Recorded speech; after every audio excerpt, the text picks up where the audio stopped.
Hey everyone, welcome to week 8. Next week is spring break. This week we have 2 forums and some synthesis paragraphs. You've done this before. This is slightly different, of course, because we're getting better at this. Okay, there's 2 discussion forums. Mizro, big name, very useful. He synthesizes with loads of people.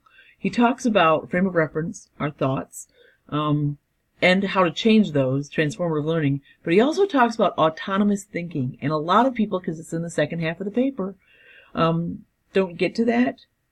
But that part links so well with Frere and Rich and Alfred that since you're writing a synthesis paper, I'd really try to make sure you pay attention there. Alfred, a lot of you have read it already. It's a very short read, and I think you'll appreciate it. I think you'll enjoy it if you haven't read it yet.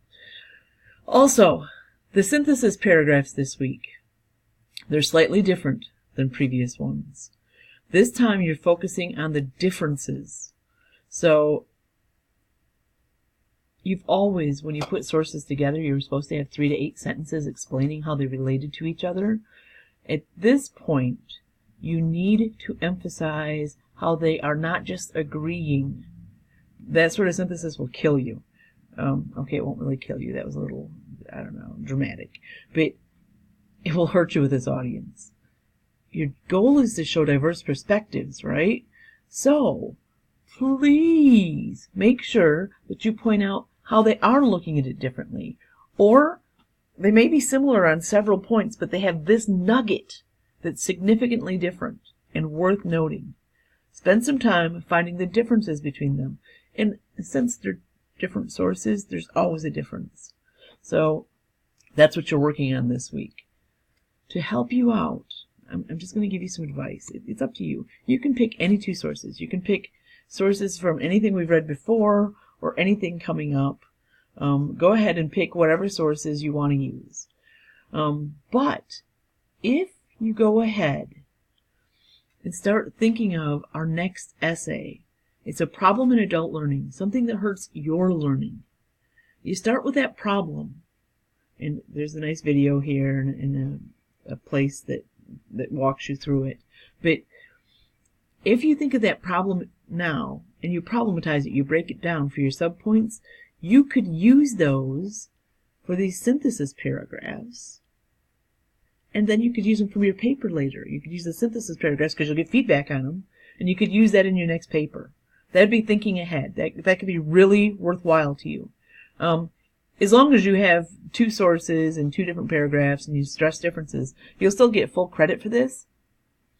But to get full credit and to be able to use it later, that would be nice, right? The trick is this problematizing. A lot of you know this from our first essay. Some people picked some really simple topics and they didn't problematize them. And for this audience, it won't work. And I sort of smacked you a little bit in grading for having too simple of a topic. But this time, it's like a fail with a simple topic.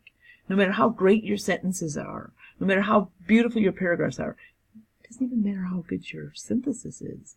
If you pick a lightweight, obvious, surface topic, you can't pass this paper that's coming up. So, watch the video, obviously, and work at problematizing. But also consider getting a hold of me. You'll see it even says during spring break. If you want to problematize with me, go ahead, get a hold of me, email or texting. I'm going to a water park for a few days, but that's okay. I can text you from there. It's fine. I want to help. So, that's the plan. If it were me, and I'm not queen of the world, if it were me, I would start picking your problem for the next paper. Then I would choose 2 sources, any 2 sources, that would help me on different points. For synthesis paragraphs, you could have 2 paragraphs on the same topic. Each one of them had 2 different sources.